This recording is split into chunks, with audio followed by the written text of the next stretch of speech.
Olá, você está participando da série O Incrível Corpo Humano e estamos dando continuidade ao tema cérebro e os cuidados que devemos ter com ele. Vídeo passado, falamos sobre a importância do oxigênio, indispensável para a vida ativa do cérebro. E vamos falar hoje de algo também indispensável ao cérebro, que é a glicose. Vocês conhecem essas necessidades básicas do seu cérebro? Vamos lá entender um pouco então sobre esse ingrediente que não pode faltar nas minhas atividades cerebrais. A glicose é o combustível principal para os neurônios. Sem glicose, o cérebro não pode trabalhar, pois esse açúcar tão abundante na natureza é o responsável pela alimentação da mini central elétrica que existe em cada forma de neurônio aqui dentro. Todas as complexas reações químicas que se produzem dentro do cérebro necessitam da presença desse ingrediente chamado glicose. Os neurônios não podem armazenar reservas de glicose. Por isso, devem recebê-la constantemente através do nosso sangue. A glicose procede da digestão dos alimentos e da reserva existente no fígado em forma de glicogênio. Além do oxigênio, que vimos no vídeo passado, a glicose é a necessidade mais importante de nosso cérebro. Todas as células do corpo, exceto os neurônios, necessitam de insulina para transportar a glicose desde o sangue até o interior da célula. Os neurônios, porém, não necessitam de insulina para obter glicose. Por isso, em caso de diabetes, com falta de insulina, os neurônios continuam a receber sua provisão de glicose, sempre que o sangue contenha pelo menos entre 80 miligramas a cada 100 mililitros de sangue. Esta é a referência. E qual a quantidade? Nem muito, nem pouca. Para seu correto funcionamento do cérebro, precisa-se que o sangue que o irriga mantenha um nível constante de glicose dentro desses limites, agora há pouco falado. As quedas e flutuações bruscas do nível de glicose se dá devido a uma alimentação rica em açúcar refinado, que alteram o funcionamento cerebral e debilitam a mente. Qual a procedência da glicose? Todos os amidos e açúcares ingeridos com os alimentos se transformam em glicose durante a digestão.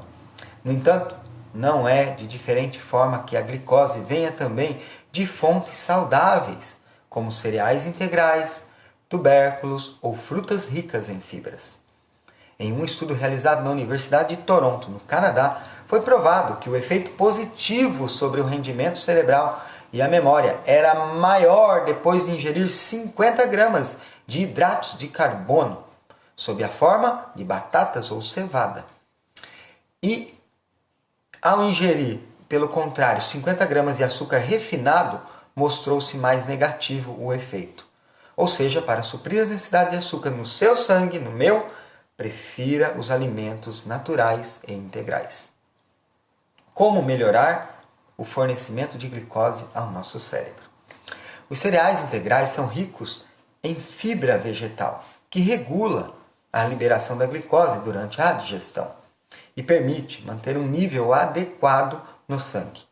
Todos esses alimentos são de baixo índice glicêmico, o que significa que aumentam pouco o nível da glicose depois de ingeridos. Um estudo realizado na Universidade de Northumbria, em Newcastle, Reino Unido, mostra que um de jejum com cereais integrais de baixo nível glicêmico, e isso é ótimo, como mingau de aveia em flocos, melhora significativamente a atenção e a memória dos alunos. Os produtos preparados à base de açúcar branco e farinha refinada, como bolos, doces, produtos de pastelaria, são pobres em fibras e têm índice glicêmico altíssimo e provocam, desta forma, um aumento importante no nível de glicose depois de ingeridos. O consumo desses produtos provoca oscilações bruscas nos níveis de glicose no sangue e não contribuem para manter o nível constante que o nosso cérebro requer. Comer em horários regulares contribui para manter um nível adequado de glicose no nosso sangue, o que favorece o bom funcionamento cerebral. Além disso, desta forma, são respeitados os ritmos biológicos e dá-se o tempo necessário de descanso aos órgãos digestivos. Atos dos Apóstolos, capítulo 1, verso 8 diz assim: Mas recebereis poder ao descer sobre vós o Espírito Santo e sereis minhas testemunhas, tanto em Jerusalém como em toda a Judéia e Samaria, até os confins da terra.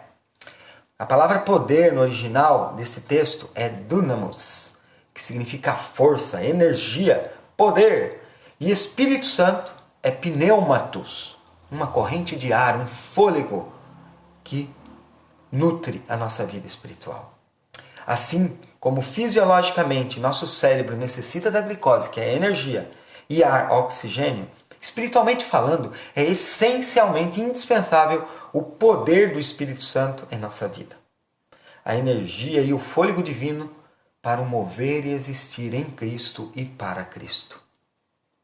Um poder compulsivo movia os sinceros, enquanto a manifestação do poder de Deus trazia temor e repreensão aos parentes e amigos incrédulos, de modo que não ousavam embaraçar os que sentiam a obra do Espírito de Deus sobre si, e tampouco tinham poder para o fazer. A última chamada foi levada aos pobres escravos, e os que eram piedosos entre eles derramaram seus cânticos de arrebatadora alegria ante a perspectiva de seu feliz libertamento. E no final desse parágrafo, falando sobre o alto clamor, a autora conclui: Vi que esta mensagem se encerrará com poder e força muito maiores que o clamor da meia-noite. História da Redenção, página 400. E lembre-se, graças te dou, visto que de modo assombrosamente maravilhoso me formaste. As tuas obras são admiráveis e a minha alma o sabe muito bem. Até o próximo vídeo. Deus te abençoe.